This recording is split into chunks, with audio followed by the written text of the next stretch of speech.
আসসালামু আলাইকুম। দেখেন আজকে মাছ কিনে নাইছি, খালি বাগুন খাই মনে করছেন আপনারা। তাও আছে জাতীয় মাছ না, আজকে হলো বাটা মাছ নিয়েছি। দুইটা মাছ নিয়েছি, পরে এক পোয়া এলা কম আছে। মাছ মারলেও কিন্তু মার হয়, কিন্তু মাছ মারতে সময় পাই না। আমার যে এই ভুট্টা টুট্টা সব নষ্ট হয়ে গেছে, সারাদিন কাম করা নাকি, গরু বাছুর আছে বুঝান, সারাদিন কামের উপরে থাকি, এই কারণে মাছ মারার সময়ই পাইনি। মাছ মারলে কিন্তু আমি নিজেই মাঝিরও আমার কাছে হেরেস মারা নাকি, তার কারণ আমার অভিজ্ঞতা আছে মাছ মারা। ছোট থেকে মাছ মারা খুব নিশে, কিন্তু কি করার আছে, খালি কাম করা নাকি যায়। তবে আজকে কিন্তু আমি মাছ কিনে ঠকছি। কি এর জন্য ঠকছি আপনারা কোয়া হবেন, এই দেন মাছ কিন্তু দুনিয়ার কুই এক খার বের বেড়া হয়ে গেছে। আমি তো জানি না মাঝিটা করলে কে বলি মেরে নাইছি, আমি তার দেখি নি যে নরম কিনা, আসলে খুব নরম। চুষাই ফেলান যাইতেছে না, ভুড়ি আখলাই বাড়াই পড়তেছে। আর এলে হলো মহিলা মানুষ, আমি লেখি আমার কাম, তারপরে জিবাকে চুষা ফেলাতেছি। এই কারণে আমার জন্য জাতীয় মাছ মনে করেন পাঙ্গাস। সারাদিন কাম করে এরে যে রাত তুলে মনে করেন আন্দাবাড়ি করে। তাও আজকে আগে ভাগে কাম করা শুরু করে দিছি, আন্দাবাড়ি করা শুরু করে দিছি। বেলা থাকতে আজকে হয়তো কাম মেলা কম, এই কারণে তাড়াতাড়ি আন্দাবাড়ি করতেছি। দেখেন আমার একলা মানুষের জন্য কত কাম, খেত খামারে কাম, তারপরে মনে করেন আবাদ নসম ঠিক হইলো কিনা, তারপরে গরু বাছুর রাত তুলে আবার আন্দাবাড়ি। একটা মানুষের জন্য আর কত কাম, এত কাম করে হারা যায়। 12 মাসে 13 মলন হারা নাকি আমার। আবার রাত হইলে আন্দাবাড়ি করা নাকি, আন্দাবাড়ি করা গেলে কম ঝামেলা নাকি, এই থালি ঘুরা মান্দন নাকি, মাছ কুড়া নাকি, ধোয়া নাকি, খুব ঝামেলা। আসলে আজকে মাছগুলো কুটতেই দেরি লাগলো মেলা, তার কারণ মাছগুলো কুইয়া খুব বের বেড়া। এখানে চুষা ফেলা যায় না, বালা করে ডলাও দেন যায় না, বালা করে ধুয়ে নিতে আসি, তার কারণ বালা করে না দিলে আবার খাইলেও সমস্যা হবো। 4টে পিস কালাম খামো বাইনা আর আমি, তার কারণ আরো 2টা করলে করা গেল না, চা করলে কিন্তু করা গেল না। আপনারা আবার কবেন যে ডুম কম হয়ে গেছে,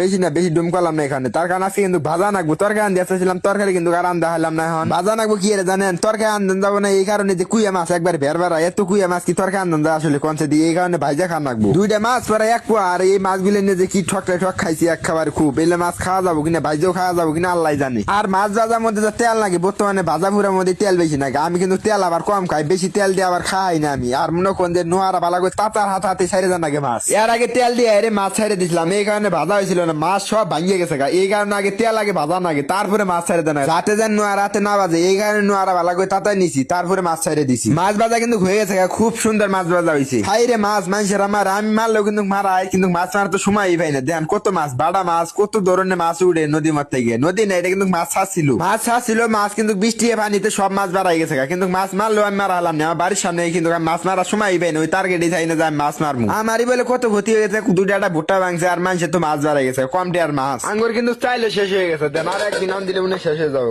ঈদ তো এটাতে যাবো না, চাইলে আরো নেহা নাকবো। আর এই যে ডিম টিম সব বাজলাম, আবার আজকে ডিম বাজার মাছ বাজার, এছাড়া কিন্তু আজকে আর কোনো খাবার নাই। আর ডিমও কিন্তু করাই শেষ। আমার বর্তমানে কিন্তু বাউল বাতাসে বুঝছেন, মশা টসা একবারে কিন্তু মরে গেছে।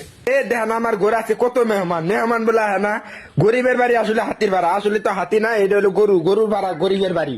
আরে দেন মেহমান খাটে তোলে, এই ভাড়া 2-3 দিন ধরে বৃষ্টি পাওয়ার হাতে কিন্তু বীরের মধ্যে কোনো কারেন্ট কোনো কিছুই নাই। আমার এনে কিন্তু কারেন্ট সবসময় থাকে, আমি কিন্তু সোলার চার্জ দিয়ে সবসময় চার্জ থাই। কয়দিন ধরে রাত করে খুব জিলকাইতেছে, আজকে রাতেও কিন্তু খুব জিলকাইতেছে, আজকে বোধহয় কত বাউর বাতাস আল্লাহ জানে।